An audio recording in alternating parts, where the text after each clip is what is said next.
ঘরে ঘরে আরব দেশে উট আছে না নাই? আছে। তো উটের দিকে তাকায় না? সম্মানিত শুধু উটের কথা আল্লাহ কেন বললেন? কুরাইশদেরকে উটের কথা বললেন এজন্য, উট হচ্ছে এমন আজীব একটা প্রাণী যেটা প্রাণী বিজ্ঞানীদেরকে হয়রান করে দিয়েছে। আল্লাহু আকবার। আপনি অবাক হবেন উটের যে ফিচার আল্লাহ তাআলা দিয়েছেন। মক্কার লোকেরা উটের গোশত খাইতো, উটের দুধ খাইতো, উটের চামড়া দিয়ে দ্য ফাইনেস্ট লেদার, দামি লেদার তারা বানাতো। উটের উপর মাল নিয়ে বোঝাই করে মরুভূমি এক প্রান্ত থেকে আরেক প্রান্তে পাড়ি দিত। নিজেরা উটের উপর রাইডিং করত।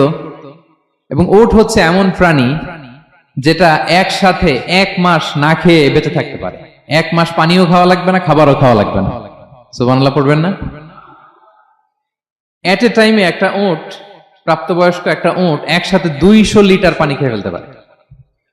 এবং উটের পেটের ভিতরে একটা স্পেশাল ওয়াটার চেম্বার আছে, ওই চেম্বারে রেখে দেয়। খেয়ে ওইটারে পাঠায় দেয় না ওদের